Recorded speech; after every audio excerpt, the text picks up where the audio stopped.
This is our country, and we want it back. There is a clash of worldviews that is bubbling under the surface. Essentially, what you're having is a set of plans in the West that are designed to be disruptive of old institutions. So the immigration crisis is planned or permitted and hastened by the United States and its allies. How do we go about creating systemic change? I want to develop a transpartisan post-political movement that it has a liberatory effect. We have to learn how to develop guerrilla communications and subversive innovations in order to represent counterpower. But the means by which it happens might hurt in the interim.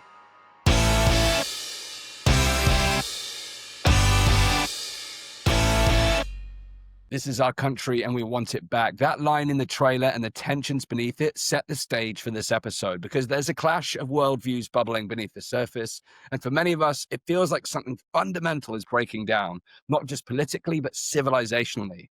But what if collapse is not a failure of the system, but a feature of evolution?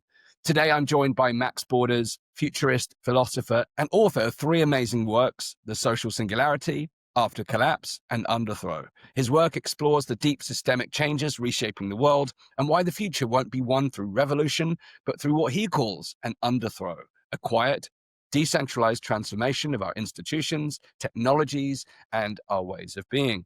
We get into it all, from immigration to institutional decay, subversive innovation, and the birth of post-political systems. And I want to say this is not a surface-level conversation. If you only want to watch a short clip out of context, you might well miss the nuance and the complexity and the vision within this conversation. So I invite you to stay with us all the way through, because if the global and national order is breaking down, and I believe it is, then we must begin to ask what comes next. And this episode marks the end of the podcast in its current form, and maybe, just maybe, the beginning of something new. And as I prepare to go into the fire, I begin by asking Max, what's burning in you right now?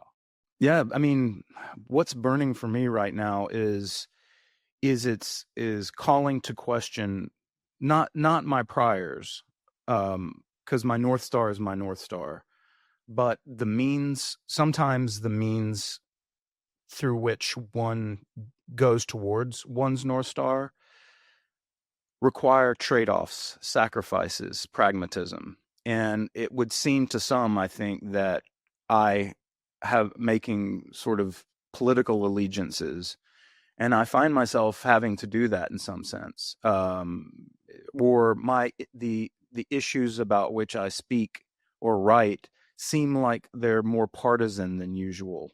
But it's not that I've become a partisan. I continue to want to be transpartisan post-political. And I want to develop so my deepest burning, if you like, is to develop a transpartisan post-political movement that it has a liberatory effect, a lateralization of humanity, of human relationships. But I'm also under no illusions that when you make these kind of relationships with other people, these lateralized relationships, you're doing so out of a sense of reciprocity and worldview, or at least a basic sense of reciprocity. So what do I mean by that? If you and I are having a conversation because we're drawn to the same sorts of ideas, the basic set of worldviews, I would argue that those originate roughly in the Enlightenment on that island on which you live. Basically from the likes of Locke, Smith, Hume, and so on. They're the old liberals. They gave us this great gift, that gave humanity this great gift. But not everyone appreciates or wants to adopt that gift as a worldview, that basic liberal substrate, okay? And so we have to start to ask questions about where it is that we need to counter illiberalism, and it sometimes requires that we do things or institute policies, top-down policies even, because no bottom-up policies are really unavailable. No bottom-up means are unavailable for checking power. So the counterpower in this case sometimes has to be another form of power, and that's unsettling to me, honestly. So you opened with a question about I'm sort of struggling with the question of how much top down am I willing to accept in order to give rise to the bottom up forces of decentralization that I'm most passionate about. Oh, yeah, we're gonna go deep on this one.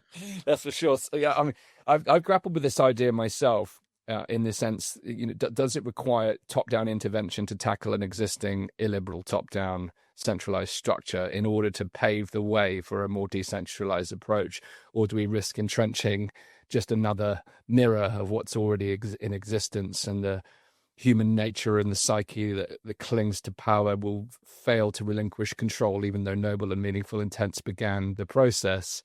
We find ourselves entrenched once again in a different colored, probably, as in like political color, partisanship, tower that is just a model of what went before it. So I really want to understand your thinking on that. But before we come to that, my skepticism of government and the political system as a whole began probably when I was about 10 and 11 years old, because Wow. Yeah, my father was watching the 6 o'clock news. He's an intense reader. He would read all the papers, watch the news. And I came home one day and there was just these grey-haired men jeering across these green leather benches. And I said, "What is this, Dad?" And he said, "This is the government. This is how politics is done in the UK." And it was like watching the House of Commons. It was watching Parliament. And even as a 10 or 11-year-old, I thought that is crazy, particularly with all the jeering and the pomp and rigor. I thought, this is mad, even as a 10 or 11-year-old. But I've carried that with me. I went through like a little punk rock phase during my teenage years, which triggered this anarchic kind of anti-establishment vibe. That was back in the days when punk rock was synonymous with anarchy, whereas today it seems to be synonymous with the system and the establishment, but that's a different story.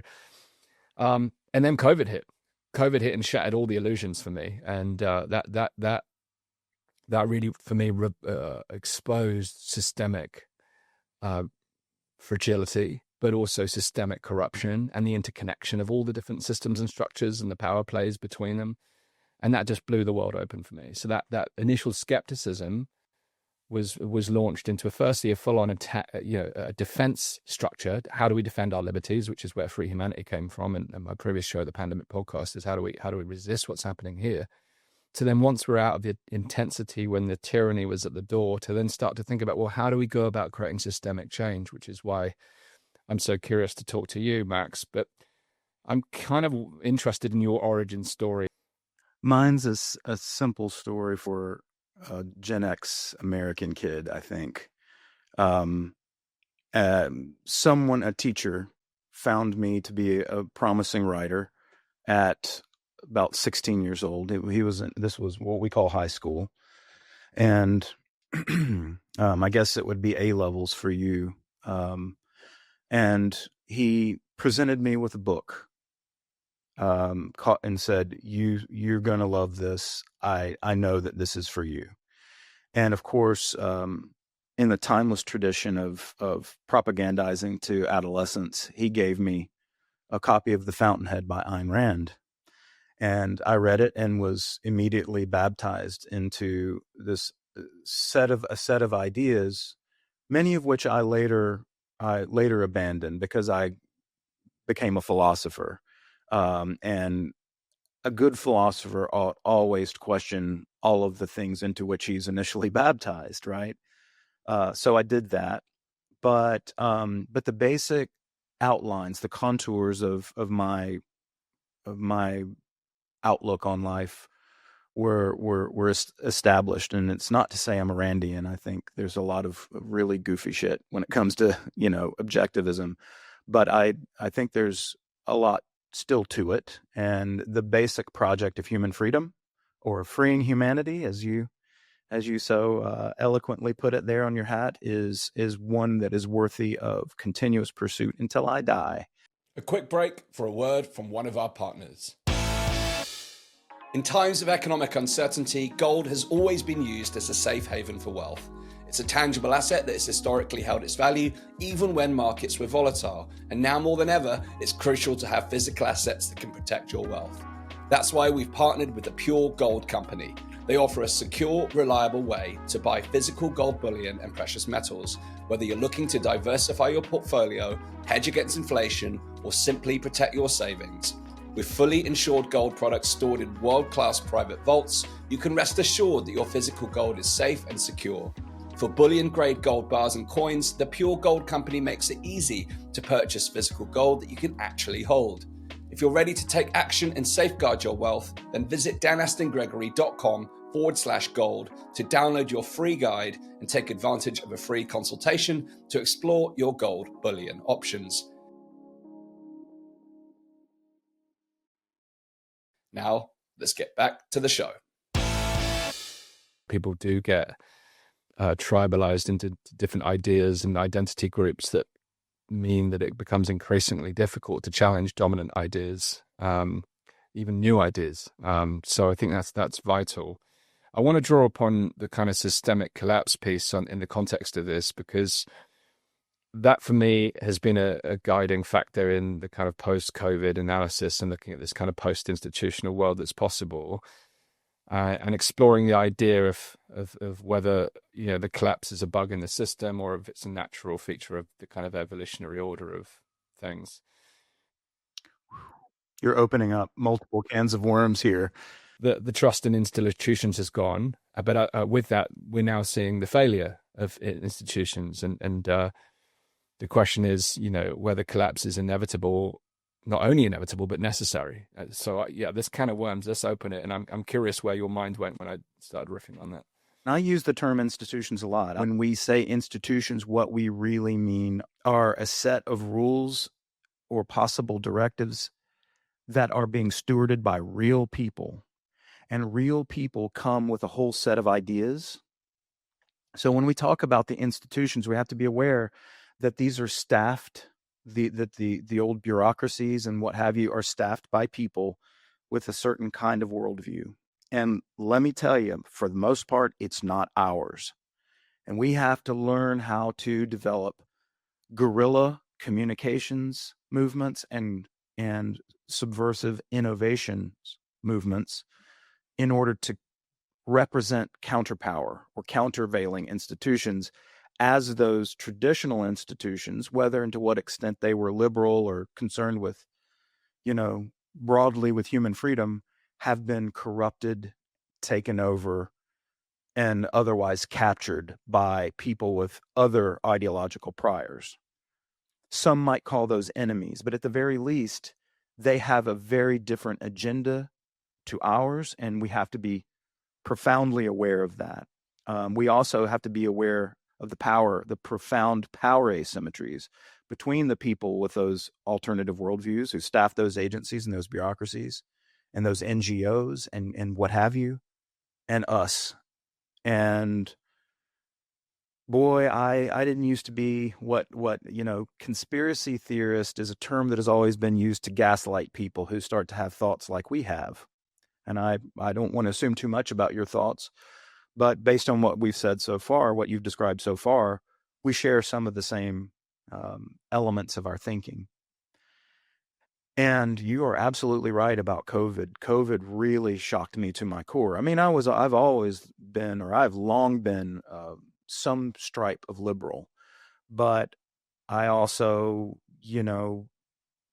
I really hadn't been confronted directly with the machinations of the unholy alliance, I guess you could say, between Mama Money and Papa Power, in the coital bed.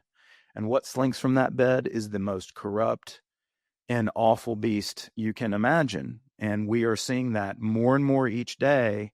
COVID was such a profound example of that, such a salient example of this kind of corruption, particularly with the pharmaceutical companies. And I had always been suspicious of them, but that has shown me the kind of things that has happened with the pharmaceutical companies and with the medical establishment falling into line behind what was decidedly not scientific. That unholy alliance between corporation and state, and how they, climb into a coital bed together. And that really, I'd always had some idea about, we have this, I'm sure you've run across this in the UK and in Europe, but public choice analysis. Public choice analysis is basically assume that political actors are not working for the public good and probably don't even know what that is. And for that matter, really neither are voters. So there's a whole other dynamic that changes the behavior based on some degree of rational self-interest. There are political ideologues who are in power, but in representative democracies, they have to sort of sell off their ideological priors piece by piece in order to be able to stay in their incumbency, stay in power. Well, that means that money and power find each other. And boy, was that just so pronounced during COVID. Absolutely. I mean, that for me was the biggest observation, and it's the interconnected links of money and power across sectors. And I really like the way you talk about institutions really as a collection of people and ideas, because when people talk about society and societal change, we kind of build it into the abstract, whereas society is again, it's a collection of ideas and people. And incentives. And incentives. Yeah, the incentives and, the hidden, the unspoken norms and values that shape the kind of worldviews that create the soup that we kind of swim in. So then that brings me to the question then, what leads to ideas catching fire in such a way and becoming pervasive? How does given an organization, an institution, or a society is a collection of people, the mechanisms by which an idea creates a stranglehold over an institution or a society, but then also what then leads to the breakdown of that in the context of decay? What's your view on how these huge sweeping ideas capture institutions? What's the mechanism by which this happens? I think there are a lot of mechanisms. So, wow, what a tough question. Let me just take from a grab bag of a few just to start to give a sketch, because I think to really understand the full dynamics of it would take more than a few podcasts. There's a thinker named Rob Henderson who's gotten pretty famous of late, and you may have run across his work, but he has this concept called luxury beliefs. Okay. Luxury beliefs are similar to, well, the more traditional term is rational ignorance, right? So as a voter, we might be rationally ignorant about something that causes a net deadweight loss to society. Because you don't bear the cost and gain some benefit from holding a belief, you will tend to hold that belief, whether or not it's true or whether or not it's likely. And in riffing on that, I would go back to Rob Henderson. Rob Henderson spoke about these luxury beliefs, and that is beliefs that rich elites, it's a form of rational irrationality in which rich elites hold a certain kind of view about people because it's fashionable, it's what's going on in the salon, because they don't feel the immediate effects or costs of holding a view about, say, a policy.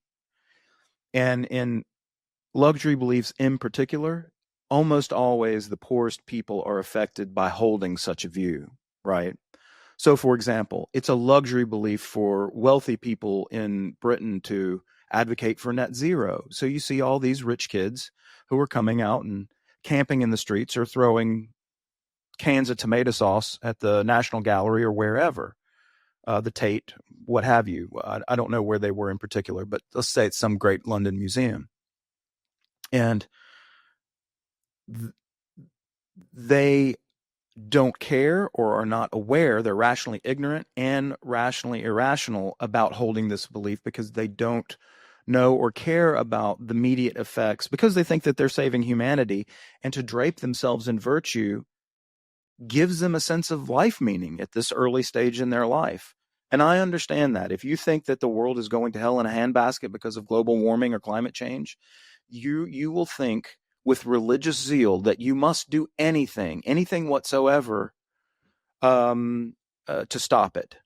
But what that means is that the world's poorest people are going to be affected, whether that's poor people in Senegal who are, need fossil fuel products to export their agricultural products, which is all they have to survive and subsist, or it's the poor old, East End lorry driver who wants to just get some groceries to the market. These kinds of beliefs have effects on the least among us, and it's really difficult psychologically to appreciate that much level at an institutional or level of the market or network or whole of society. So we have these we get this fracturing of society based on some of these varying kinds of beliefs and the reasons why people hold them, and it's unfortunate. But how do ideas catch fire, and then how do they break down? So how do they dominate cultures, institutions, and then what leads them to reach a tipping point where they become either irrelevant or begin to decay? Well, this is really good. Okay, that's what I thought the original question was, but I wanted to make sure. So think about it like this. Think about those kids who want to save the world, and bless them, they're very often motivated. They're good kids. They're motivated in positive ways. I don't think going and destroying art as an iconoclast is a good deed and makes you a good person. But they're trying to get attention. I get it. Okay.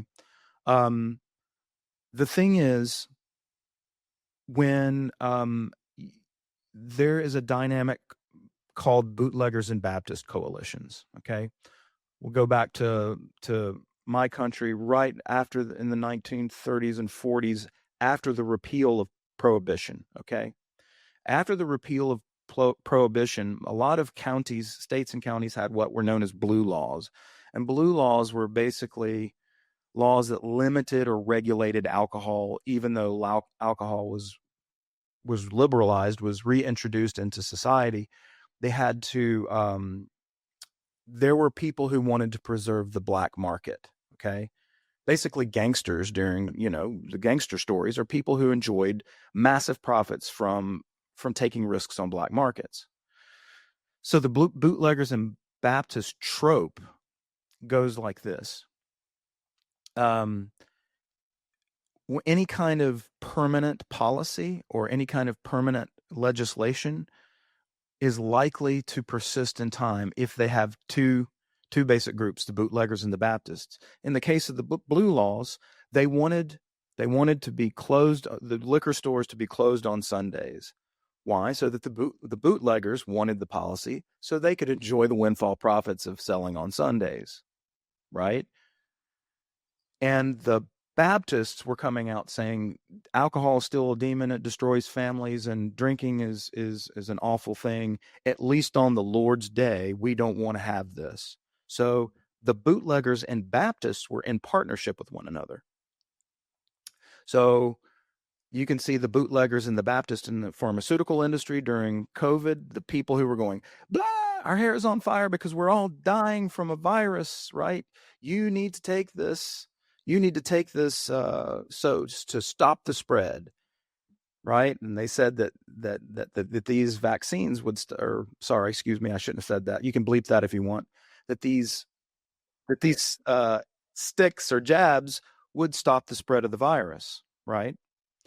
That turned out to be completely false and utterly without evidence. So there was no following the science there. That was just a silly thing that people said.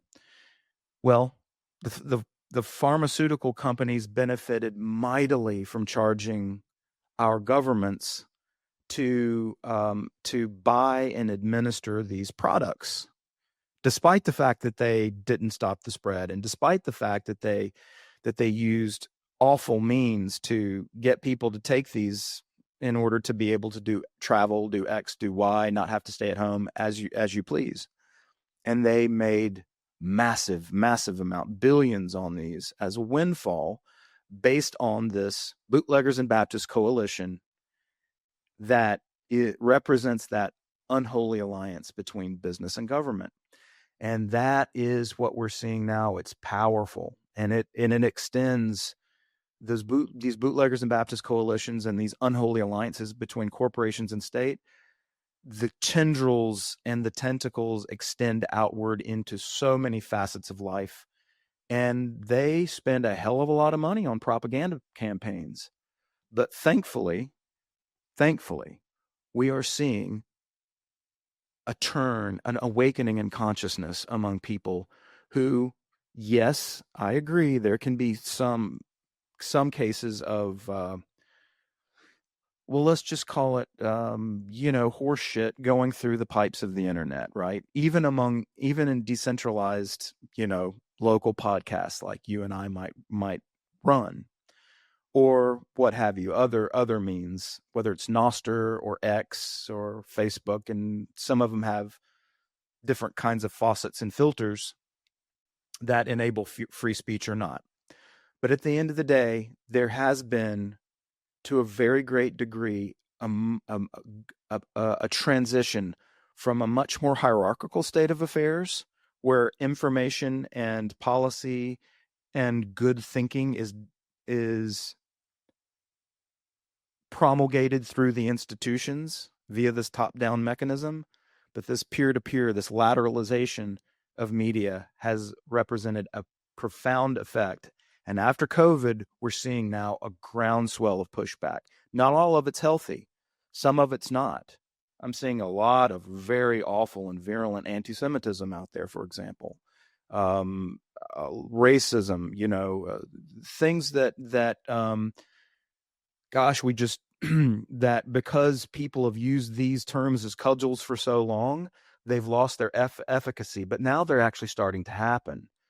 So, yes, I agree that that's a bad thing. But on net, the ability to have good ideas be transmitted at lower cost to people, especially people who have their heads on straight, like it seems like you do, I think this is very promising. Yeah, I think this fragmentation, it's in a way it's a move to everything that probably you and I care deeply about, which is a decentralized structure. But that, again, there is systemic risk that even things that become decentralized in a way become their own microcosms of centralized thought. James Lindsay and I were talking about this, and that if you find yourself in a social circle or a content sphere where you have boundaries that you can't cross because you're captured by your audience. People talk about controlled opposition all the time, but you frankly can get captured by your audience, because once you have an audience that have a dominant worldview in a particular area, it is amazing. I was on the front lines of activism on COVID, and it was fascinating to see how quickly that broke the tight bonds across political allegiances. They tried to smear it as, far right in the UK. The reality is the main leaders, the main organizers were all from the left. One of them had worked for the Labour government for a long time. One is self-declared far left. It's the media couldn't have been further off the mark, particularly at the level where it was being organized. But, I would go to the protests. I would talk to different people about their political backgrounds. But we had this beautifully apolitical movement. But then the moment that group then start to orientate towards different issues, you just see it fragment, whether it's Ukraine and Russia or Israel, Palestine, or any other social issue. And all of a sudden, those silent political values start to break the group norms down. So it's fascinating how quickly things can come together, but how quickly things can break down in the face of this awakening process, this path of resistance, this witnessing of the decay, willing of the decay. So I'm very curious, really, how what we've talked about now brings you to the crux of some of your work here, because we're talking about, in many ways, the collapse of a set of established ideas through institutions and systems and structures. And you've put forth this idea of a social singularity. And I really want to make sure that we're bringing people with us on this conversation, because even those who have heard of the idea of a technological singularity may not fully appreciate what that really means. So I want to make sure we're grounding people in this idea and how it all connects to what we've just been talking about. So could you give us some insight into where the genesis of this idea came from and help us understand what some of these key terms mean? So the technological singularity is the idea, and with the advance of artificial intelligence, for example, and different forms of neural interface, for example, the idea is that computing power, particularly with artificial intelligence, but through other means as well, that there's a rough doubling every 18 months called Moore's Law.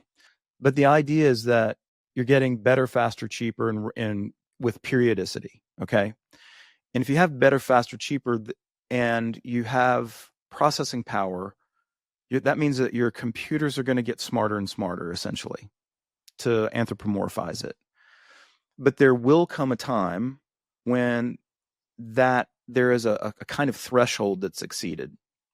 That is, you pass a threshold where the computers are smarter than any other given human, and the machines essentially wake up. They become agentic, which is to say they become smart enough to be able to self-govern, not to be passively governed by us. So some of the concerns about that is that they will subordinate us and all that, and you'll have robot overlords and this and that. But that theoretical point of them waking up or becoming smarter, faster, and so on is called the technological singularity. I took from that very early on, prior to the antics of Satoshi Nakamoto, I became interested in the idea of human networks, okay? That we can arrange ourselves because of markets. Markets are facilitated by protocols called price signals, right? And you can have all kinds of fantastic things happen around the world without anything being directed by a central authority. So where you might have a centrally planned economy like that in the Soviet Union or the Eastern Bloc during the 20th century, with markets, you get a decentralized system where price signals tell people what to do and what not to do, or give them an indication in a set of it's information wrapped in incentives, essentially. And that transition from top-down planning to this distributed system of information and incentives is a profound change from hierarchy to network as a kind of phase transition in humanity. Well, with the advent of the distributed ledger, the most famous example being of Bitcoin, we started to get the prospect of reorganizing ourselves along these lines through decentralized, trustless protocols that allow us to collaborate and interact with each other by reducing the need for third-party trust guarantors. In other words, we shouldn't have to trust government in order for us to be able to interact. We currently do. If I come over and I want to bonk you over the head and take those lovely earphones you're wearing, you might decide to call the police and get your earphones back and have me pay your medical bill, right? And in that sense, it's pretty hard to job out the intercession of a third party. But to the extent that we can begin to have direct interactions through peer-to-peer means, there is a theoretical point beyond which our peer-to-peer interactions will be more powerful, more efficacious than those of centralized authorities, for whom the costs of enforcement will become too high, if that makes any sense. So it becomes this inversion where top-down is too costly and bottom-up is the way we do things, and that is an evolutionary process more than it is a decision or a moment like the American Revolution, say, or the French Revolution. Does that make sense? So that's a basic idea of the social singularity, is interacting through lateral means, not through top-down hierarchies. When we talk about the technological singularity, I think those that use things like AI or large language models now will have a sense of both awe and concern at the same time, because you can see the progression, the speed of progression towards what could easily be perceived as a technological singularity, and whether that would happen imminently or within our lifetimes, as you say, is difficult to discern. But you can, it's almost like if there's an earthquake, you can detect the seismic activity prior to its arrival now through modern technologies. You might get some tremors, but all of a sudden you're then finding yourself shaking and the ground is rocking. I've fortunately never been involved in an earthquake, but for a period of time became quite fascinated by why the earth does certain things. And now we are, as you do, and with the technological singularity, I would say we're seeing some of that seismic activity. We're seeing some of those tremors. We can feel it in the speed at which things are now changing. Lovely metaphor. I think you're right. Yeah. Yeah, but how does that then apply to social singularity? You know, how do we know when it's beginning to happen? And I suppose the technological singularity of man and machine, the science fiction and 1980s movies have given us an idea of what that could look like. But it's not so popular to create a movie about what a social singularity could look like. And therefore, our imagination doesn't yet have perhaps the same vision of what that may look like. Although, again, I think when we get into it, I think right now we are feeling the same tremors. I think that the excesses of centralization are palpable. The pushback against centralized power, particularly at the global level, because when I was studying economics at A-level and then university, you know, we talked about the Monopolies Commission in the UK and regulating against monopolies and preventing any organization from becoming too dominant that it, you know, dominates the market. Whereas now, and at that point, like multinational organizations were a small part of the overall picture, but now monopolies transcend national government. So everything. Well, and it's funny because there's effectively there's very little difference between the kind of monopoly where we instead of being shareholders, we're voters, but effectively they're these massive organizations with lots of power, and they're scarcely different from corporations and are called governments, and they're monopolies. And so part of the social singularity is to find means or mechanisms for breaking up these monopolies or having them break up because they are unsustainable. Now, I don't want us to be under any illusions. I am very sanguine about the social singularity happening, but the means by which it happens might hurt in the interim, in the interregnum, if you like.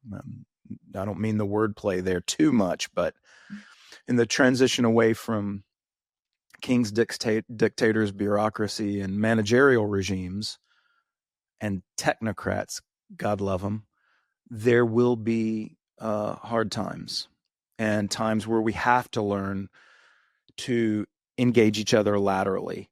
The paradox there is that will accelerate the social singularity because it's really going to hurt. And in order to abate that pain or to reconstitute some sort of order, we're going to have to decentralize more. We're going to have to treat these governance more as a market phenomenon or as at least a highly localized phenomenon. A lot of people don't really appreciate how profound even local government or local governance can be. And while I have all sorts of ideas about what that ought to be, the sort of evolutionary progress of the social singularity unfolding doesn't really give a shit about what I think. And so let me try not to put too fine a point on there, but there are three things that are in a sort of like a corollary to the social singularity that I call subversive innovation. Okay. Subversive innovation has three basic things that you have to keep in mind. And this is a message for the innovators out there. This is your mandate. You know, listen up, guys. We need you you're going to be the ones who save the day. You're the innovators, but they have to satisfy, you know, at least two of the three rules. That is, one, they reduce transactions and interaction cost. or collaboration costs, right? Whatever technology you develop, whatever you do, makes it easier for people to cooperate. That's one. Number two, it raises the cost of parasitism and predation. That means it's harder and harder for the bureaucrats to interfere with your life, and it may be that you're raising the costs for them to do that more and more. And finally, we want to lower the costs of exiting a system in order to develop or enter a new system. And with those three mandates for subversive innovation in mind, I want to say to the innovators, get the hints and create stuff, because the more shit that you create that belongs in this evolutionary ecosystem where we're finding what works and what doesn't, and we can't plan it because we can't possibly plan an evolutionary system. That's rather the point, right? But the more at-bats we have, I don't know if you say that in cricket, but we do in baseball. The more attempts that we have, or iteration cycles we get, the more the possibility that one of these decentralized means is going to prevail. And in that way, I think there's something very promising here. But there's a big caveat there: the authoritarian singularity, right? And that's just this. China has perfected this, which is not only the fusion of corporation and state capitalism. They've also perfected the ability to use technology to surveil, to control, to manipulate, and incentivize. So to the extent that this technological advance can happen for the powerful and on behalf of the powerful too, such as with central bank digital currencies and social credit systems, look out. Yeah, mic drop. Well, yes. I mean, these are the consequences that I fear deeply as a result of these tremors, actually, and the doubling down upon the authoritarian technocratic tendencies that have gripped and accelerated modern society, likely enabled by technology. I think so much of what we're witnessing today is a direct function of the path to the technological singularity. In some ways, it's created a set of problems that humanity wasn't ready for, and as such, in the face of uncertainty, what has humanity always done? It seeks to take control over things, whether that's nature or people. And now we're witnessing this bear out. But when you talk about the other side of a social singularity, and you put out that call to innovation, which I share, and immediately I was, particularly in the UK right now in the last few weeks, the online safety bill here, which is creating havoc for people who create online content, but now threatening, adult sites, not limited to things like porn, but now things even like social networks potentially may need to take people's identification in order for people to browse the internet, which is a pathway to digital IDs and all manner of other things, which puts even greater power in the hands of the state. And it's all for your safety, of course, because we don't want young people doing this. It's all for the greater good. Meanwhile, they're amassing huge amounts of data and surveillance on us. But as a counterpoint to that, VPN downloads in the space of 24 hours went up something like 1,800 or 18,000%. So, yeah, for those who don't know what a VPN is, a virtual private network, it enables you to effectively browse more privately, and you can even navigate your network signal through different countries. So if the United Kingdom has this certain rule, you can browse via Switzerland and not have to abide by whatever situation. And we'll probably drop an ad in there because we've partnered with one of those VPNs recently. But this is keep them in business. We need them. One of them actually, interestingly, rejected us because of our content. I'm like, that's so free speech of you to reject us because of our conversations. That's another story for a different day. But doesn't the Proton Mail company have a VPN? We use Proton. Yeah, very supportive and non-judgmental of our content, unlike another market-leading piece of software. The technological singularity to people who are grappling with technology it's kind of visceral. But the other side of a social singularity, like what does that Do people wake up one day and realize the world is different? F.A. Hayek had this idea of spontaneous order, right? Spontaneously generated order. And the idea is that it's difficult to anticipate what entrepreneurs are going to do in a decentralized market situation. Even if they're running companies from the top down, there's so many of them, so many things going on. Innovation happens in such a way that it's difficult to paint a picture of a utopia, because if I could do that, then I would just plan it and try to be elected to some office and say, I'm going to architect a perfect utopia with my blueprints here, which is kind of what the 20th century gave us. And that was a world of hurt and hundreds of millions of people dead because of it. Nevertheless, you can point the way with some examples. 2012, I think, in the Bay Area, some crazies started messing around with this app that allowed riders and drivers to connect to one another in peer-to-peer fashion so that they could pick them up in their cars and essentially have a safe way through GPS and tracking your credit card, a relatively safe way of getting someone from point A to point B. Now, we knew that exploded. And what was overcome was a Bootleggers and Baptists coalition called the Taxi Medallion Cartels. Now, it's not to say that the old black cab has gone away. I don't think it has. But certainly you have Ubers and you have taxis and you have an entire ecosystem of transportation options in the city of London or wherever you happen to be. The basic idea there is something that we thought would never happen. It was nigh impossible because of certain kinds of regulatory constraints. They found a legal gray area and they exploited it. And through innovation, they were able to come up with something new that created an entire peer-to-peer network marketplace for riders and drivers. And we know that as Uber and Lyft and so on. There was a change from that status quo that persisted for a good part of 100 years since the advent of the car. And that's one example. Another is completely permissionless. We're going to create a cryptographic system whereby people can exchange value that is represented through tokens that have a limited supply, right? We know this now is Bitcoin. It's a common example. It's been going on for 15 years now, and Satoshi Nakamoto could be multiple people, could be one person, but essentially this person or people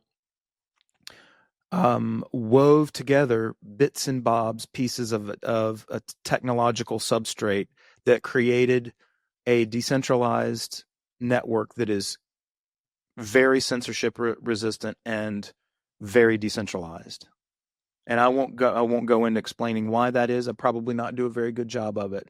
But in essence, it gave us a hint at what the social singularity, if you can attack the very thing that is the most centrally controlled, which is the price of money and credit, game change, right? And so now we have an entire evolving ecosystem of DeFi, of cryptocurrencies. Some of them have access to the blockchain to see which wallets go where, and some of them are completely anonymous, some of them are pseudonymous. In essence, they're competing, and there's this great churn. What we see is an evolutionary churn, an ecosystem of technologies with different properties, and they're trying to do different things for human beings. That in that competition, good things will arise, and we don't know exactly what they will be.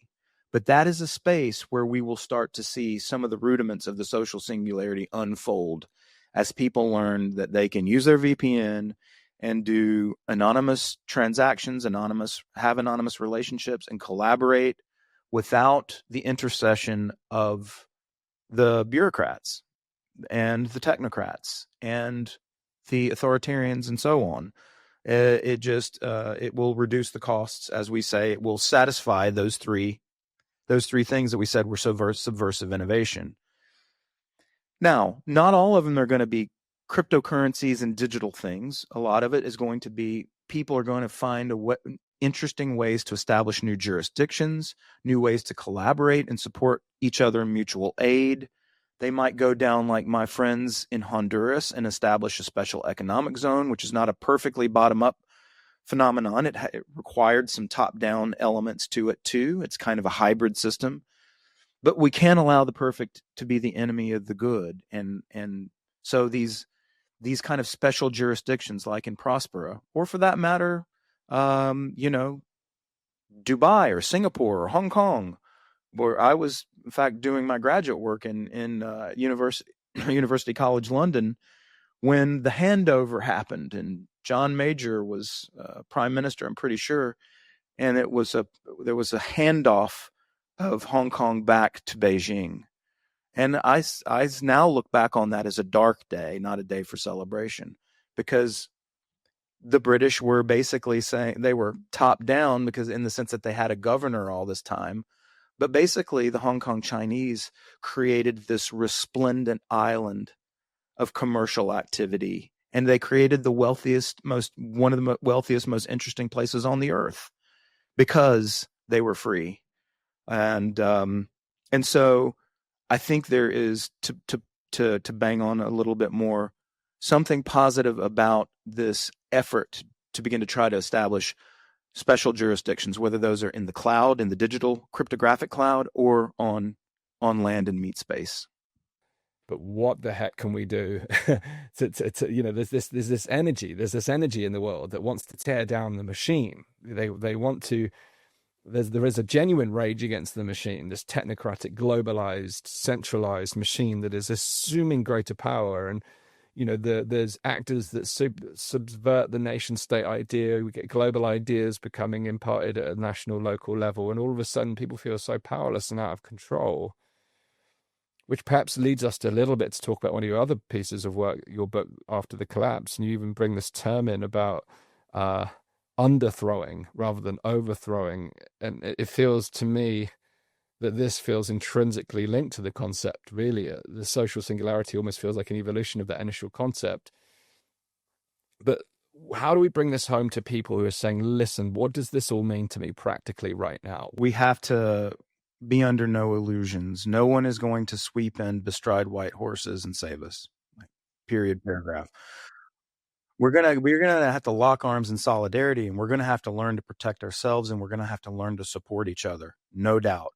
But that kind of mutual aid dynamic, that kind of just really, I mean, hell, I'll be honest. I think we need something like, and we need to spin it up fast, something like a Freemasons of decentralization, okay? And it should have very, very rich and deep doctrine that, and initiatic experiences and so on, just like the Freemasons. But even if you don't like the Freemasons, you think they're a weird cult or whatever, it's just meant as an analogy. The friendly societies of the UK, of Britain and the British Empire even, were extremely effective at what they did, which was to give their members a sense of solidarity, a sense of commitment to a set of ideas and moral practices and virtues. And what, you may not agree in this day and age with all of those practices, but certainly the friendly societies allowed people to come together in mutual aid. They wove the social safety net. They didn't outsource it to distant capitals and hope and pray that it would be delivered fantastically, much like the NHS. Instead, they depended on each other, and they, in so doing, they were able to get medical treatment, insurance, burial services, and all kinds of things like that. So I think we're going to have to start doing that as the collapse approaches. So after collapse, I wrote, and I'll tell you about Underthrow in a minute because that's the name of another book. But after collapse is really a way of just a non-math guy doing math when it comes to certain kinds of factors. The fracturing or the factionalization of my country, for example, and yours. I look at our countries right now and I see the civic coherence is breaking down very, very rapidly.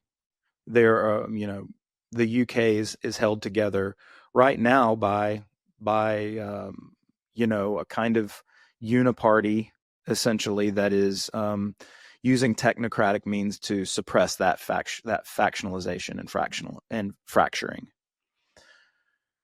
Same in the United States, no doubt about it. So, some might argue that having a government, having a sort of civic religion that the government inculcates you with through school, at least leads to national unity. So it would be better if we just had the right people in power to deliver the right sorts of education to make us the right sorts of citizens.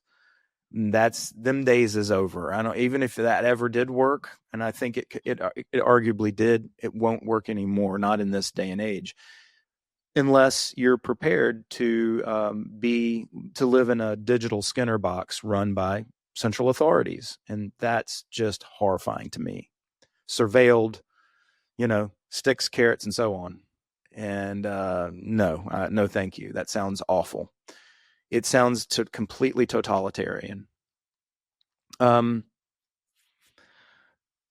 what we call the old heads and the people in that zone, that range, I'm one of them, right? I'm 51, so I got right in there. You didn't offend me at all.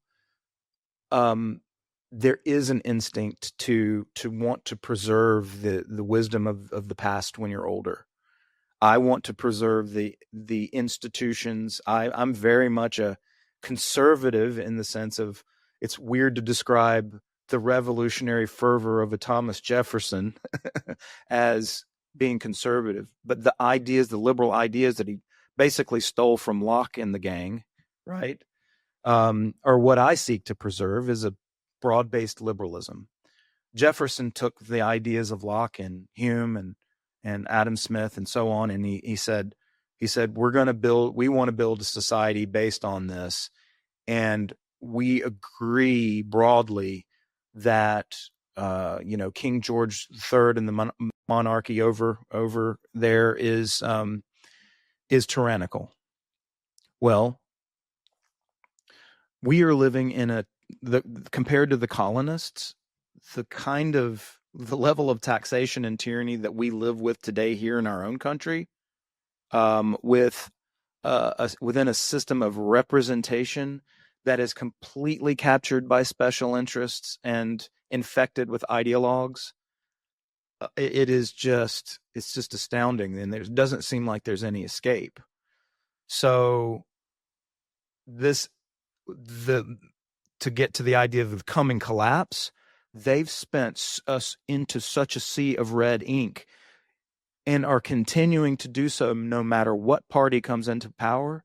There doesn't look to be any escape for it. We are going to either reach sovereign default, and that means the federal government's going to run out of money, or we're going to reach a situation where we have to print the money, which is what we've always done and been doing since essentially 1970.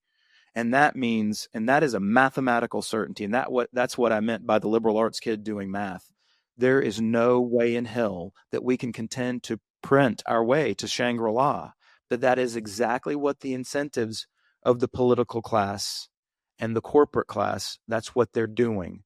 And our sovereign debt is going to be our undoing. And this is just one among many, many things, chapter by chapter, I go through in that book, that is going to cause collapse. $300 to $315 trillion around the world in personal and sovereign debt is what we're staring down. That's more than 3 times the global annual output of the global economy, of the economic output of the global economy. That is just staggering.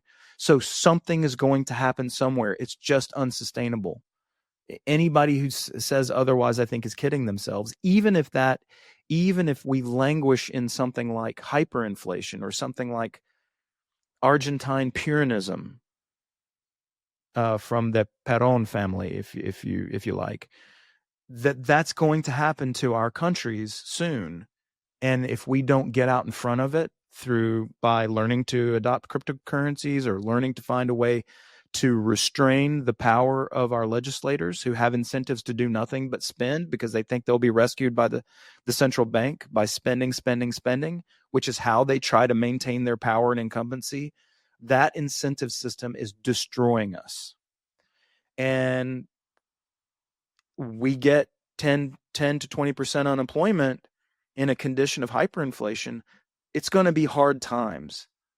So what does the collapse look like? It could look like that, or it could look like something even worse. And what are the fault lines in that? Will we need to break up and reconstitute ourselves not as this Goliath imperial American empire, right? Goliath imperial power, but as a more decentralized, where you have one state looks more like Luxembourg or Liechtenstein or Switzerland, and another state might look more like the Greece and the Italy or frankly the UK right now, which is or France, which they're not looking good. And I wish I could say through all the bluster and bombast that America is the place to be. We got it going on. We've got $36+ trillion in debt, and it's just digging deep. We're just getting deeper into it. And we're going to drown in that sea of red ink. And so we have to be ready. What are the lifeboats? What do they look like? And then once you think about what the lifeboats are, and I sound like a crazy prepper, but math is, there's an inevitability to it.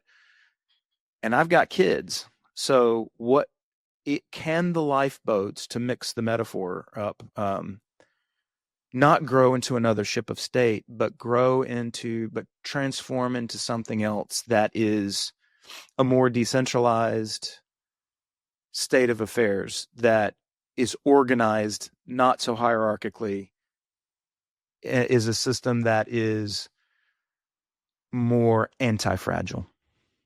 Yeah.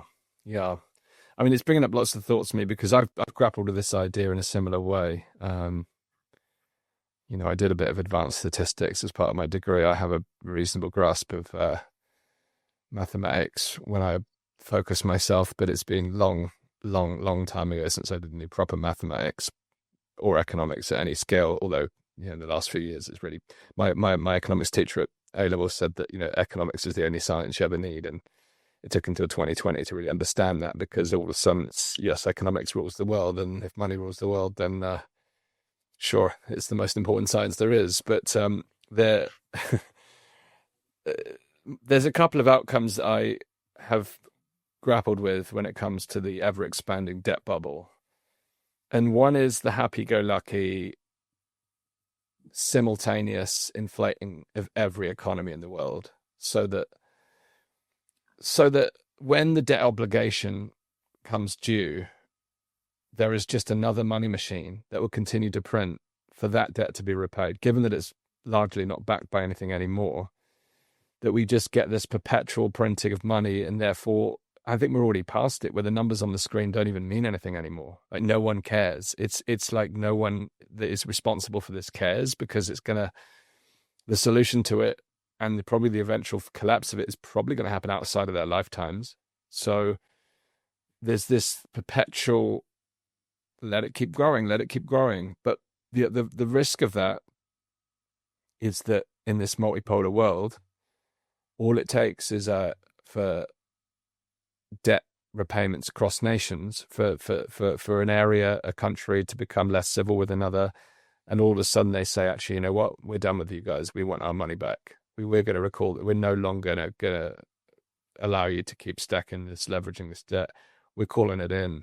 And all of a sudden, that happy-go-lucky money machine comes to a very rapid stall. And I saw it firsthand in 2007-08 in the interbank markets, just in the UK, when we had the banking collapse. And I was working in banking there, and it was bizarre watching it unfold in real time. I was nowhere near the red button. I was nowhere in the glass towers, and I was just some lowly, graduate at the time. Well, there was something just a couple of years ago. The gilt market was starting to the tremors were starting to happen. I remember something about that, and there was some sort of rescue from of the Bank of England. Anyway, I don't want to try to talk about this stuff. It's above my head, but I know that we're already starting to see what you might call the tremors that are suggestive of a darker future. Please, sorry, I didn't mean to interrupt you. The other side of the collapse of that then is that the idea of a world bank becomes a world bank. This is where central bank current digital currencies go even beyond national central bank. It's like global CBDCs with this then inescapable centralized global one world currency, which is not a conspiracy theory under such a model. It's a bail-in. It's a bailing in to the ultimate illiberal model of the financial system, which is the darkest manifestation of it, but which is why I still hold hope, because the way, to me, the best form of revolution right now is to take that crazy money they're printing and take as much of it out of their system and put it into the parallel economies that are growing, which they cannot get their filthy hands all over. So, that's why things like Bitcoin or equivalents are. And again, I'm not a maximalist. I've got a diverse portfolio across many different assets. I'm fascinated by the underlying technology sets. I don't see it as just a currency. I see it as an emerging technological class. I see it as a very much form of the revolution, the resistance, whatever word we want to call it, the underthrowing, which we'll come to in a minute, because this is a way that, in many ways, the technology that has created the situation that we're in right now and the mindsets that I've overlaid over today's technology become immutable in the new form of distributed technologies.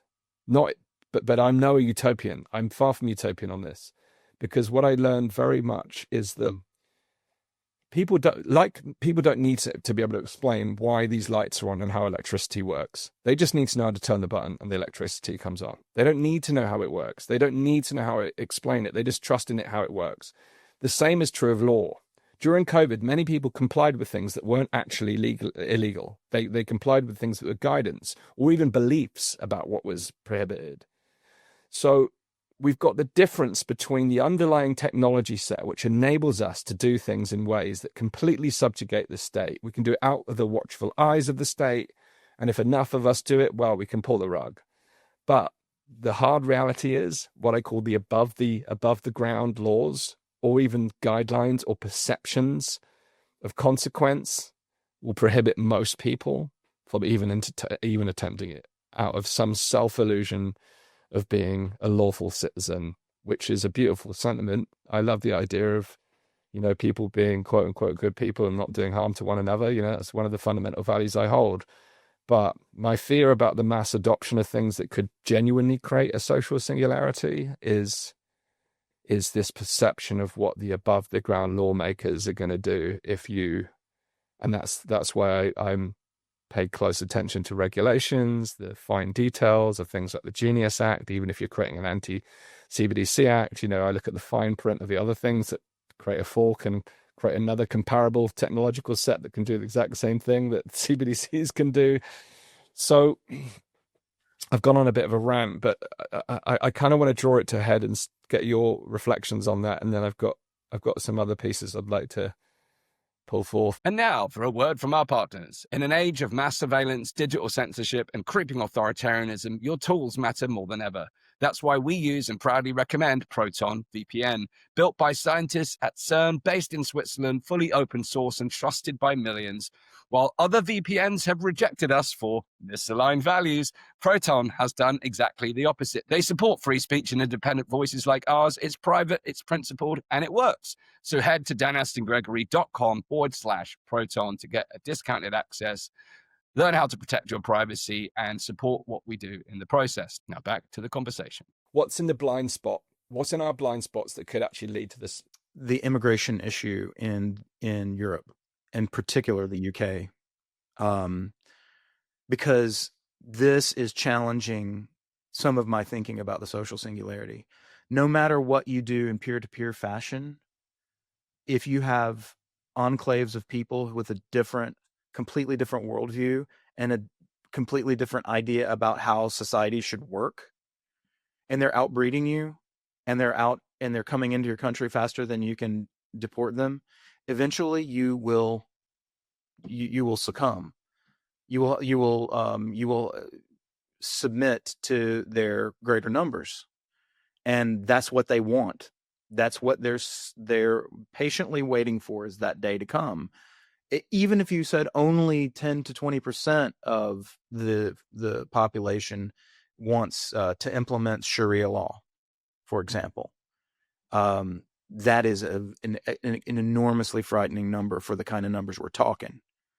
So I don't know what to say about there's nothing in terms of, the kind of the details of how the social singularity might unfold that give me confidence about that, because then they're basically going to,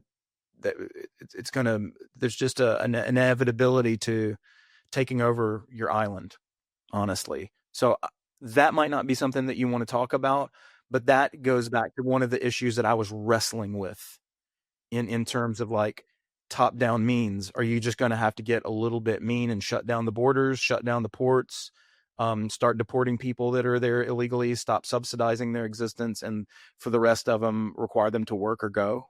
Like, how are you going to find the political will to do that? I've honestly vacillated on the issue. Right now, it feels like there's a pressure cooker in the world, particularly in the West. There is protests on the street right now. Just in my town here, there was a big protest at the weekend about immigration.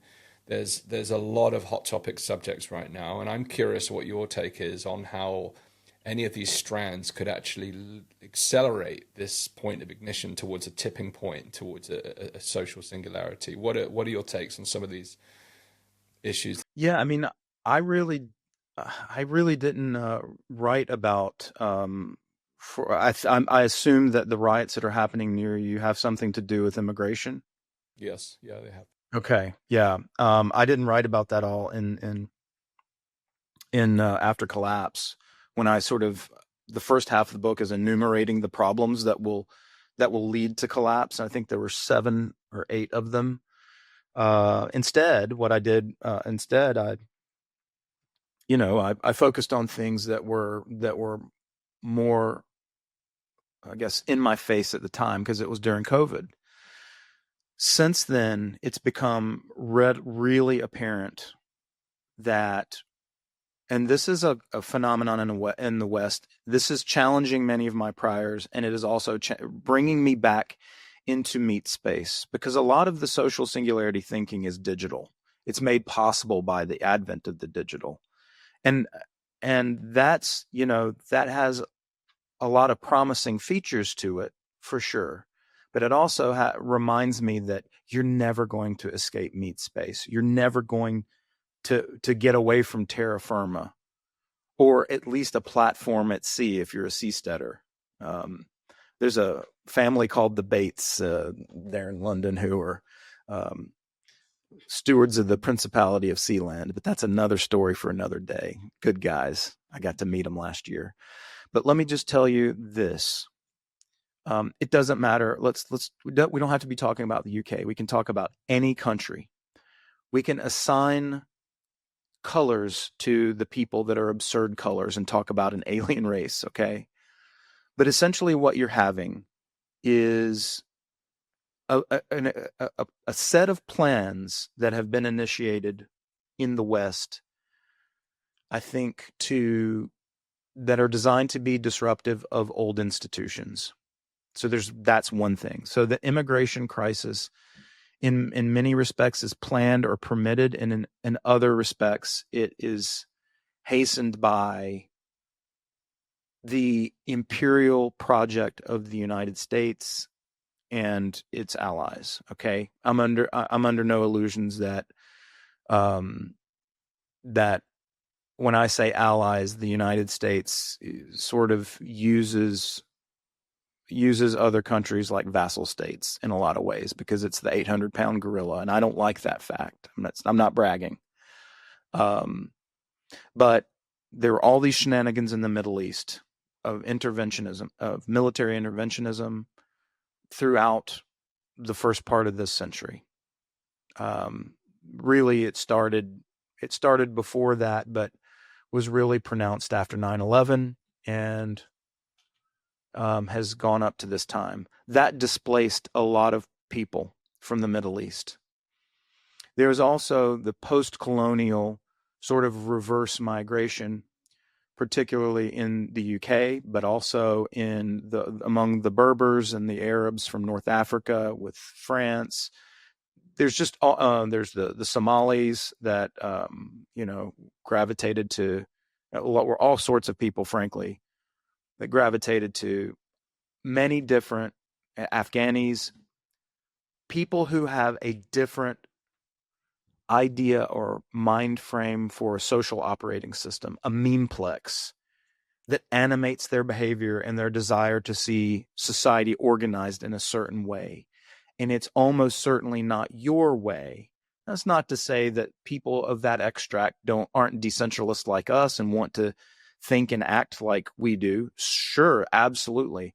I'm sure some of your listeners are. So this is not meant to be racist or xenophobic. I'm just stating a fact. Some people have a different sociocultural operating system that animates them than most of the people who listen to this show. And they come from various countries in the world that mean that there is a vast gulf between these modalities of thinking, okay? Now, there are certain kinds of realities. The indigenous population of Britain and most of the European countries the indigenous population is not reproducing itself. They are far below replacement rate. That means there is a decline in the indigenous populations of most, or if not all, European countries. That is a fact. It is also a fact that migrants are continuing to come, and their arrival is being facilitated by the powers that be, whether that's NGOs, multinationals, or the Labor government or the conservative government before it, the EU, folks in Brussels. All these technocrats are permitting this. Okay, we had a similar and parallel problem in the United States, in that it was too much too soon. I love the fact that the United States has always been guarded by Lady Liberty in that shore, and that was a symbol. Bring us your tired, your poor, your huddled masses yearning to be free. I love that. But you can't do too much too soon, and you have to make sure that there are very strong incentives for assimilation. Okay? We, for example, used to hate the Irish, right? And the Irish are, some of the Irish in Ireland are some of the most productive they've got it going on right now economically, and the Irish tiger since the 90s has been roaring, as it were. But people used to hate the Irish. They thought they were too culturally different, but there was a great assimilation. If you don't have assimilation, you will have fracturing and balkanization. And I am seeing that all over Europe right now. And the people who are coming, and in the United States as well, we have different set of dynamics and different set of problems. But specifically with Europe, we have people who are religiously dedicated to the idea of instituting a caliphate, Sharia law over all the world. It is in the Quran and the Hadiths that this is what you're supposed to do. This is what is instructed. And if you want to serve the will of Allah, you should listen to the words or the transcriptions of Muhammad, peace be unto him. And that is the way. Now, they don't have the numbers and the power right now to institute that. But as you guys are seeing more and more conflict, they're starting to withdraw and balkanize more. And they're being subsidized by your tax dollars to continue to keep to themselves, to balkanize, to stay in places where they can essentially reproduce, and they're reproducing at a rate that far exceeds the indigenous population. This is not xenophobia. This is just an acknowledgement that there is a clash of worldviews that is bubbling under the surface, and there is a potential future in which Britain is no longer for Britons. Same for Ireland, and same for continental Europe. And I think it really challenges my liberal priors, my tolerance, the idea that I want to see. I love a cosmopolitan world. I love to walk up to hear a Sikh, a Sikh with a turban in London's East End, and he sounds like an East Ender, right? That's awesome. I love that stuff. That there's a guy running the chippy or whatever, and he's wearing a turban, and his family's from India. That's great. I love all that stuff. I love having a diverse population.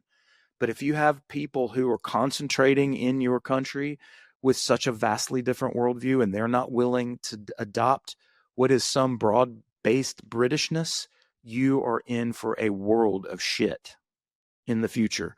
Now, what does that mean for the social singularity? What does that mean for a potential collapse of European or British society? I cannot say, but it does not look good. Yeah, I mean, Max, this is something I'm only just starting to get my head around, because, like yourself, interesting. I grew up in the south coast of Devon, which is probably just the whitest, like, non-diverse part of Britain you could even grow up in. And as a result, when I fled home, when I went to university, I almost rebelled against that. I had a strong desire to interact and connect with the rest of the world. I wanted to travel. I wanted to go to experience cuisine and culture and different people and different ways of doing things. And I didn't travel at all during my childhood. My first trip abroad was when I was 21 years old, and then I got the bug, and I wanted to travel nonstop. And from my university years, I made lots of friends. So I forced diversity of ideas and diversity of culture upon my mind, and I would say it's enriched me a great deal. Therefore, for a long time, I've never really paid close attention to the conversation around immigration to the point where it's now become inescapably palpable, and the energy around it is so intense that I've just started to explore from my own lens or set of lenses what this can all mean, in the same way it seems like you are too. And it's very interesting. It's very interesting. And as you were speaking, I was thinking about Britain versus America. America is a much larger landmass, significant, and Britain is a tiny little island. So, the force of change is felt much quicker because it's smaller. So if there's a sudden influx of or sudden migration towards the United Kingdom, you're going to notice it more than such a landmass as the United States, unless it's in a concentrated area, like a city like New York, for instance. So one line of thinking was, well, is this becoming such a big issue because it's so up in present in one's face, and there's no landmass space that everyone can, spread out and do their thing?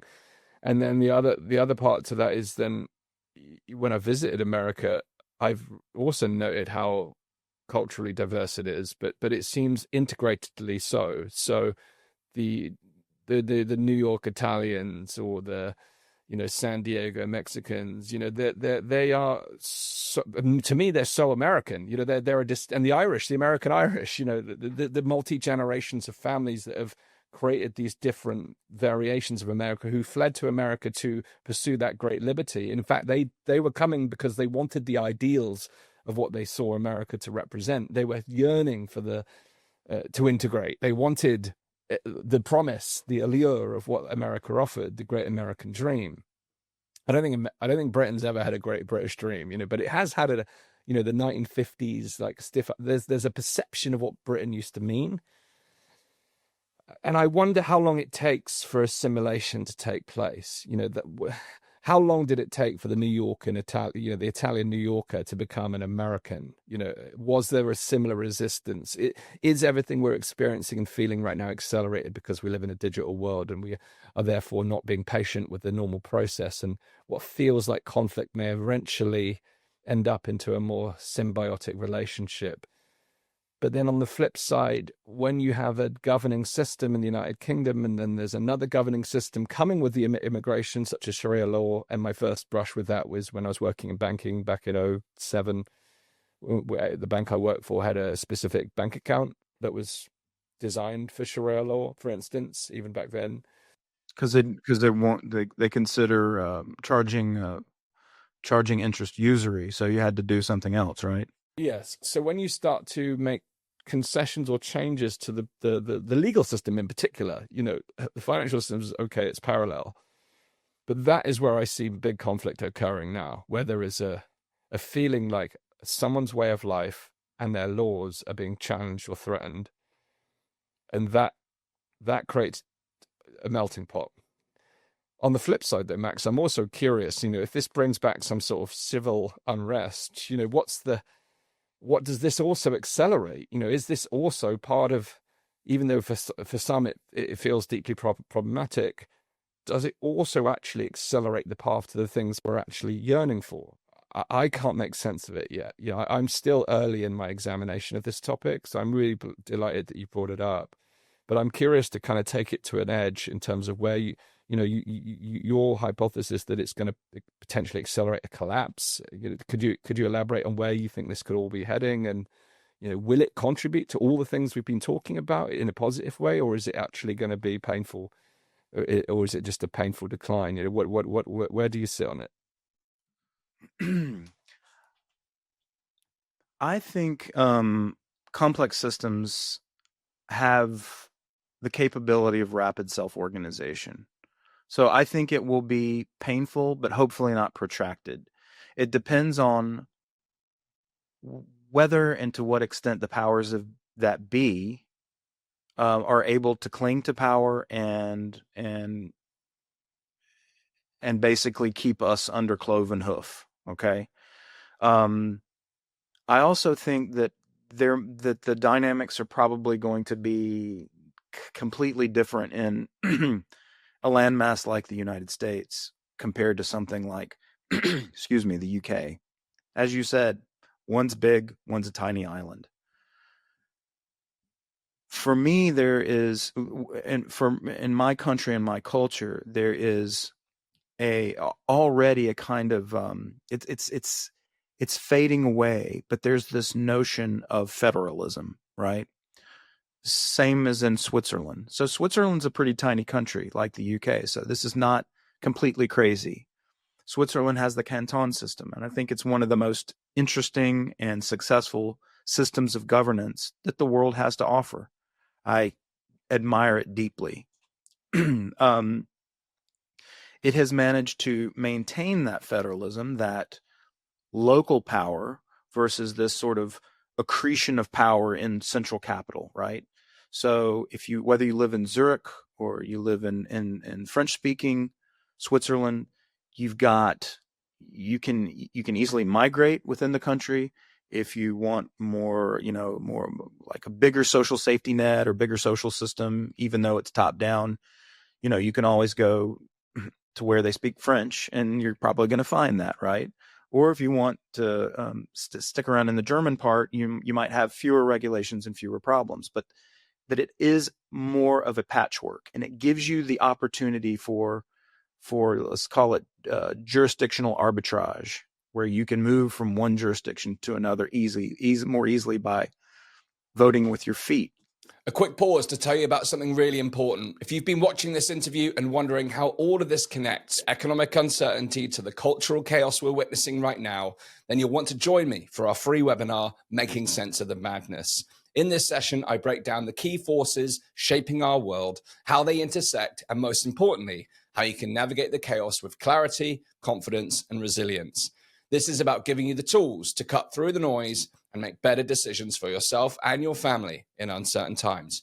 Go to weareelevate.org/madness to register now. The link's also in the description. Please don't miss this one. It's the most important workshop I've ever hosted. Now back to the interview.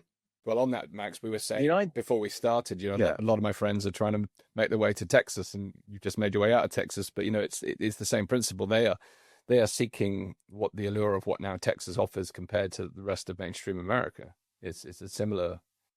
Yeah, and it's if the weight of the federal government doesn't cause the country to buckle, and eventually collapse. Texas is one of those places where it has its own identity, and it has a lot of land, and it has oceans and rivers and borders on an ocean. So it's a really good candidate for being its own country, for self-determining. I mean, even what is it called? The UN Charter, there is this provision in there for the right of self-determination. Of course, nobody respects it. I couldn't start my own country here right now. In fact, I live in South Carolina, which was the place that started the Civil War, historically.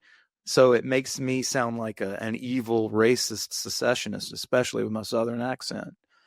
But nothing could be further from the truth. The idea of separatism or secession is for people with different conceptions of the good to be able to reconstitute themselves culturally, economically, and so on. And if you want to create one great big kibbutz, then I would say go with God, and there would be some provision in the overall set of laws for that to happen. Or some group constitutes itself as its own micronation.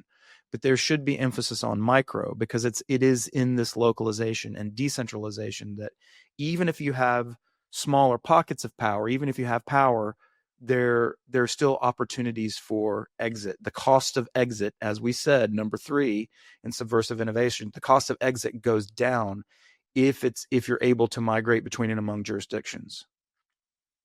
That's great for someone where we share the basic same set of sensibilities, where people are welcome so long as they're not their worldviews and their civic orientation is not hostile to the overall order of that place. This is tough stuff. This is not easy. Like, the idea that there are going to be simple answers and that this is going to be anything than a shakeout or an evolutionary phenomenon, I would never argue that. But I think that there are some distinct regions within the United States, the great Midwest. When you get to the coast, to California and so on, basically the coasts have a very different worldview, and that is becoming more and more apparent. But out west, they're less partisan, and they're more interested in their own, stewardship of their own property, their own people. They look after each other more. You get a lot of interesting stuff in the great Western states. On the East Coast, the difference between the Northeast and the Southeast is also pretty profound. And the Southeast is very different. It's very different from the days of the Civil War. Of course, there are still racists, but there are everywhere all over the world, right? So you're likely to get this emergent block that hews more closely to the original vision of the founders at the very least. And if you find yourself blue, and it's sort of like, life is full of trade-offs. So if you find yourself going north in order to be able to really indulge in that democratic socialism that they seem to love so much, then go with God. You can institute a single-payer healthcare system like the NHS or the Canadian system, and you can live in that system, and you can migrate to that system, and there are more options. If there were 4, that would be great. If there were 50, that would be better. And if there were 5,000, that would be even better, because everybody could try to establish his or her own Liechtenstein or Luxembourg. You see what I mean? So that form of federalism, or, fracturing of the country into these autonomous units, I think could be a good thing, could be a good outcome in the United States. Could it be that way for the UK? I don't know. I don't want to speak out of turn. I think you guys can answer that better than I can. But Switzerland may be a model. Yeah, I mean, because Britain hasn't really operated under a federated system, it's, even though we have distinct counties and cities and towns, and they do have their own kind of semi-cultural identity. Well, you have the Scottish, the Welsh, the English, Northern Ireland. It's far more distinct. You know, they're very distinct cultures, but each of those areas are experiencing intense migration in the same way, and as such, you know, every part of the British Isles is experiencing this phenomena and grappling with it in real time. And I think it is creating a tipping point, and I don't know what that's going to bring. Let's suppose, let me just ask then. Let's suppose that the Welsh were able to come out from under the boot of London, okay? Which is to say they were able to constitute themselves as a highly federated or even as a micronation, and protect their border. Do you think that they would? Do you think that they could? Well, I think I might have one of my close friends as part of, like, with the Welsh Liberation Army or whatever it's called. You know, there's not quite the right term, but Welsh independence. You know, there's friends of mine in Scotland. Yeah, we share so much in common. You know, we are university pals. We're great friends. But I totally see their point of view, actually. Like, you know, Welsh independence, Scottish independence. I totally get it. In the same way, you know, I now fully understand why Brexit was such a powerful topic when in the face of globalism and centralization, and how that whole story was distorted. But it could fragment even further down. You know, it is turtles all the way down, and there would be great benefits to that. There would also be losses, and I think there is a middle ground. It's like, you know, I've done some consulting work with big companies that have got operations in multiple countries or even multiple territories, and it's wonderful to see. In fact, when the bank I worked for went on this project called One Best Way, and they went to every part of the world where they've got, like, operations, and they were just trying to find what is the thing that makes us distinct, and what is there, like, one way we can do everything. And the biggest conclusion was, no, there's not. It was HSBC Bank, which is why their tagline became for a long time, think global, act local, because they realized that actually there isn't a global one best way. They actually recognized that there was a fallacy to try and shape and mold the entire organization into one set of practices. But what they did find, that there were certain things that did make sense to centralize. And even if in a small company, if you've got multiple departments and every department has to do its own accounting, it's like duplication of effort. So the reason I go on that parallel is because I do believe in sovereignty, decentralization, localization. And actually, I love the idea of, even in a small nation like England, even within England, all the counties, like to be able to migrate. And in many ways, we moved where we live now on the south coast of Bournemouth, because I'm a coast kid and there's a lot going on here. You know, this is a really beautiful place. I literally moved here because my friend during the pandemic called me up saying, Dan, you're spending all these hours on making these podcasts talking about what we need to be free. He says, I'm just living it out on the beach. I'm already free. You got to come and join me down here. Of course. Yeah. He's like, they ain't following the rules down here. Come down here, brother. So in where I was living in Bristol, it's like the San Francisco of the United Kingdom. It just went on its head. It inverted, and it became like completely authoritarian. It was bizarre. This creative capital of the United Kingdom going completely authoritarian. So in many ways, we did migrate, but it was not the only fact. There was many factors, but it was one of the factors that led us moving here. So, you know, Welsh independence, but then segregating all the factions that need to be done at an administrative level, it creates massive duplication. So I think there is some sort of middle way. It's not a middle way. It's not the right term, but I think it's all about the trade-offs, and you're right. They're like the idea of, well, I don't think that the EU is worth a damn, so that's a terrible example. But the idea that you can have some sort of have you ever heard of the Hanziatic League, or Die Hansa is what they call it in German? And it was these are city states that were bound together by a compact of sorts where they agreed to help each other in war and, some really basic things, but they were basically autonomous governing jurisdictional units. They found a way to coordinate at scale when necessary, but otherwise they enjoyed that city-state autonomy, and that really worked. It worked for like 500 years. So it's not to say that the Hanziatic League was its own country, but it was a quasi country as a corpus of the city-states combined. So I think that there could be sort of mechanisms like this where you're united by a certain set of protocols. But if there are more local jurisdictions within the UK that are starting to charge the infidels a jizya, a tax on the non-believers, or worse, then yeah, you're gonna need a place to go. You're gonna need a place to allow that to allow the membranes to form within the wider corpus of the island. Okay. But there again, this is all super speculative, super, I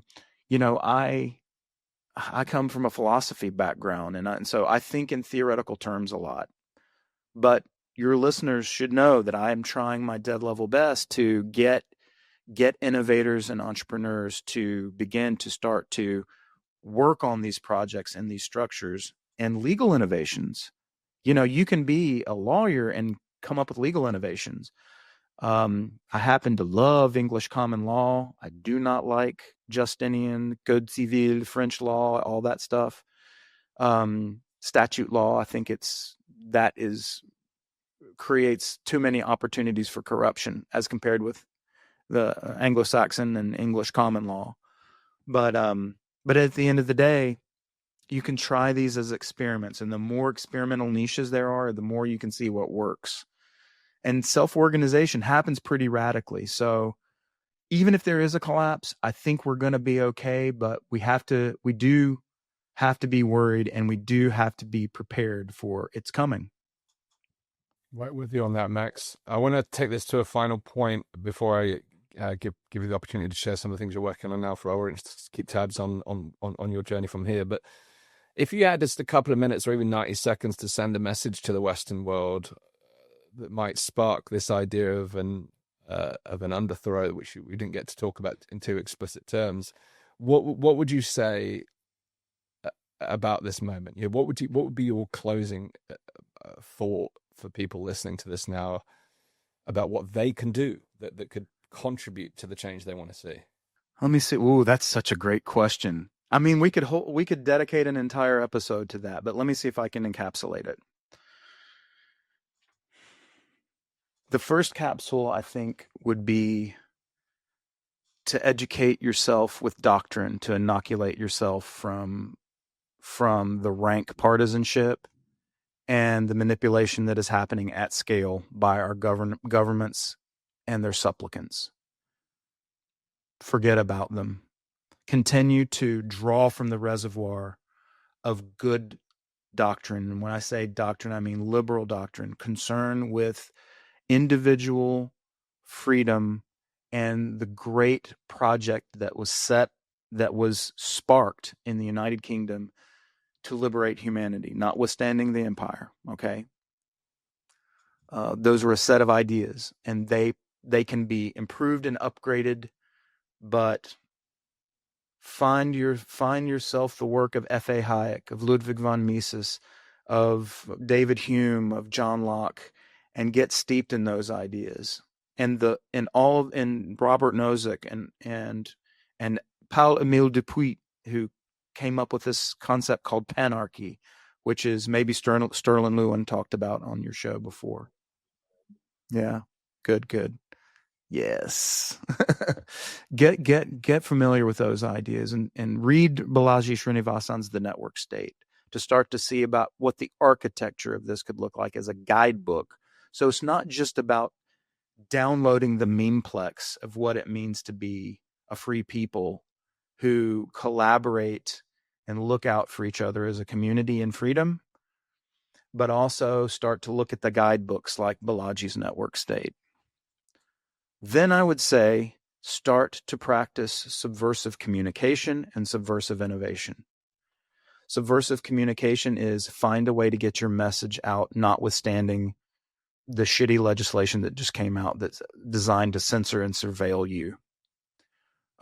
Wherever that is, wherever you are in the world, trying to find ways to take small risks, not to be a victim of the surveillance and censorship state. There's a story that in the worst part of Poland, there was a family that my old boss knew that when they were living in Poland before the Solidarity movement, when it was still very much behind the Iron Curtain, they had this ham radio that they would turn on and they would talk to every night.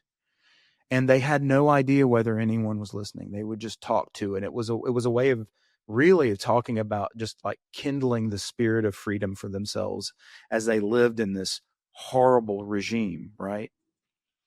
Well, one night they said, hey, if you can see us, blink your lights.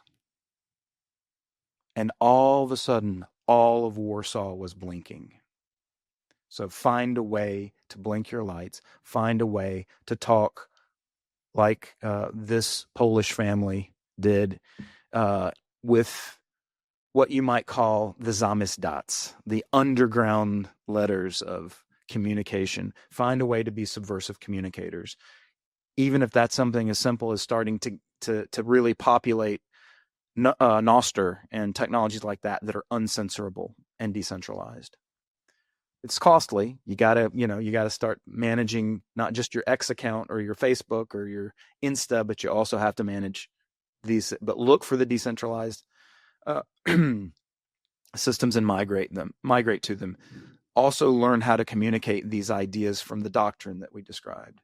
And finally, innovate and be entrepreneurs. Entrepreneurs and innovators are going to blaze the trails through that 3-part mandate that I told you about for subversive innovation.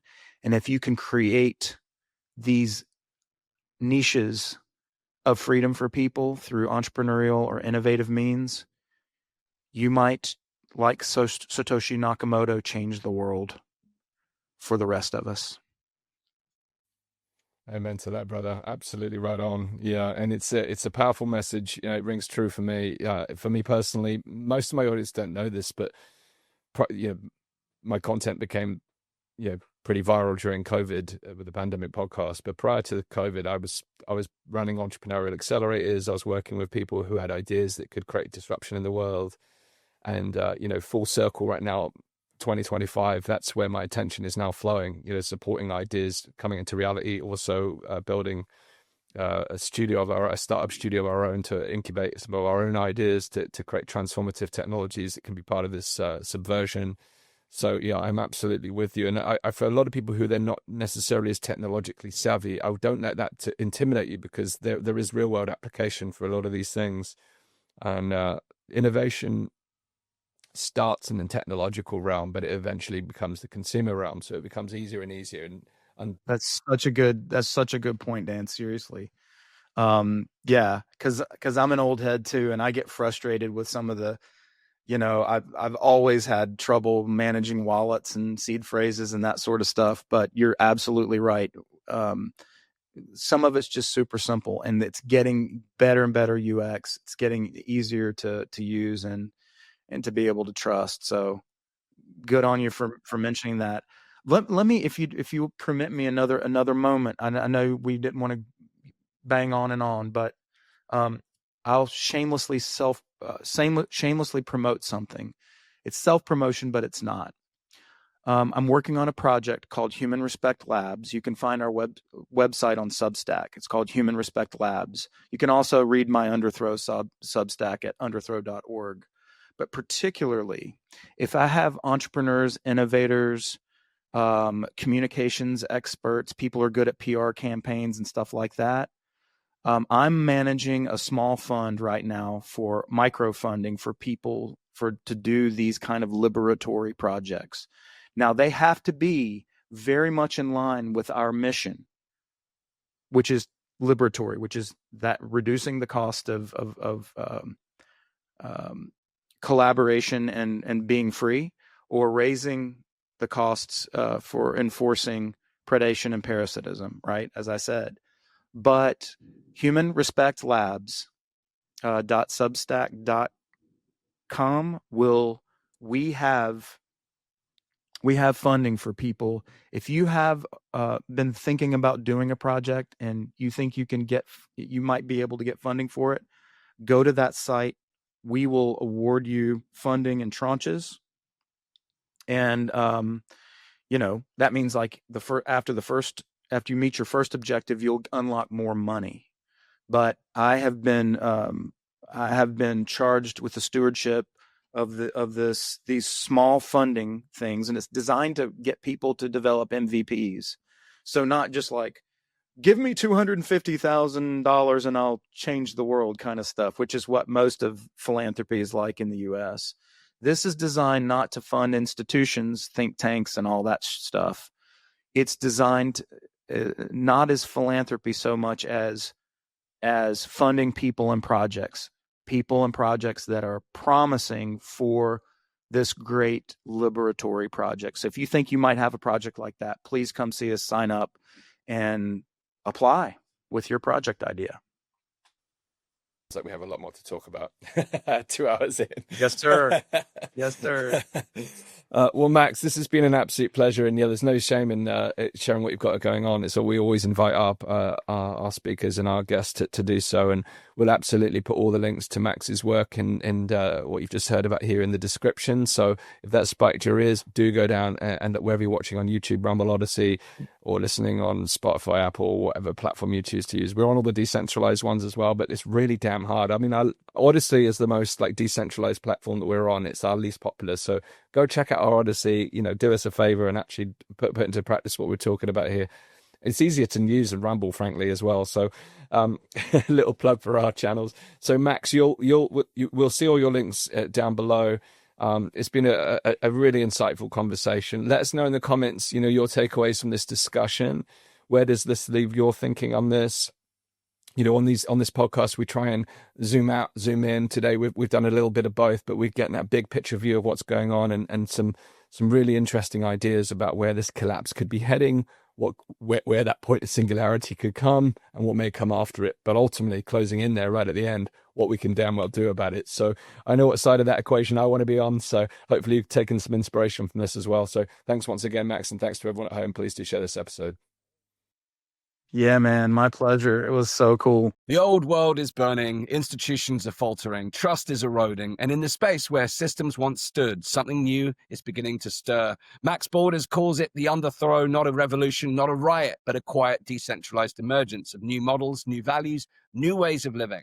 And as we navigate this civilisational bifurcation point between the breakdown and the breakthrough, we each face a guiding question. Will we cling to the dying structures, or will we help to build what comes next? This conversation was never about easy answers. It was about confronting complexity from immigration, culture, decentralization, civilizational decay. These are not just topics, and they're certainly not topics for the faint-hearted, but they are symptoms of deeper systemic transformation. And if you made it this far, I want to thank you, because this episode, this moment, marks the final chapter of the podcast in its current form. I'm going through my own metamorphosis right now, and I'm going to take a break to process that. But fundamentally guiding this is a belief that it's time to go beyond the outrage, to move beyond collapse, and start to imagine what it means to live freely and fully in a world on fire. What does tomorrow look like? We'll wait and see. But until then, stay curious, stay free, and in the words of Bill and Ted, be excellent to one another. I'm Astin-Gregory. Thanks for listening. Be back soon.